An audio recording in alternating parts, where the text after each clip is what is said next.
Hello friend, NDL একাডেমিতে welcome.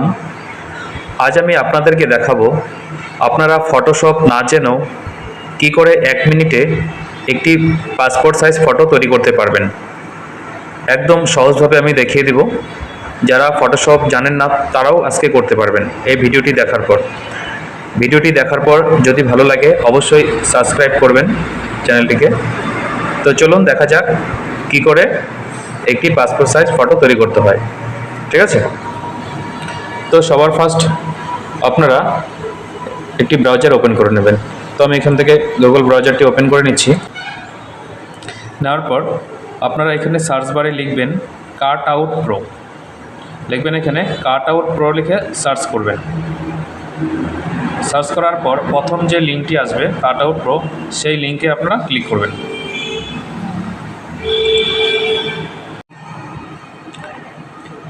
পেজটি open হওয়ার পর একটু উপরের দিকে স্ক্রল করলেই দেখতে পারবেন নিচে এখানে আছে পাসপোর্ট ফটো মেকার। এই পাসপোর্ট ফটো মেকারে ক্লিক করবেন।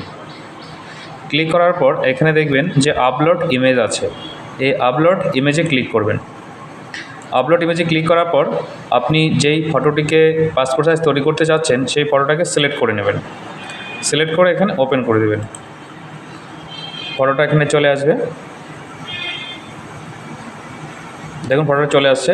এবার এখান থেকে কমন যে সাইজটা আছে আমরা ইউজ করি সেটা এখান থেকে নিয়ে নেবেন।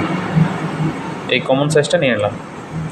নেওয়ার পর এবার আপনি এটার ব্যাকগ্রাউন্ডটা চেঞ্জ করবেন কি করে, দেখবেন এই পাশে এখানে যে কাস্টম সাইজের পাশে এখানে আছে ব্যাকগ্রাউন্ড কালার। এবার আপনি এখান থেকে আপনার ইচ্ছে মতো ব্যাকগ্রাউন্ড কালার চেঞ্জ করতে পারবেন।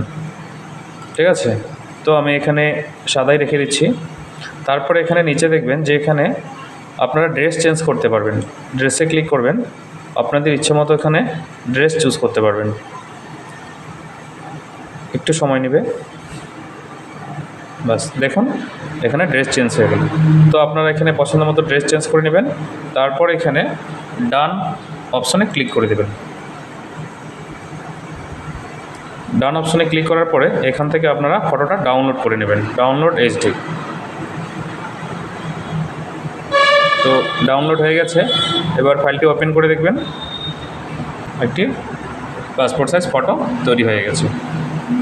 Thank you. যদি ভালো লাগে অবশ্যই লাইক সাবস্ক্রাইব করবেন।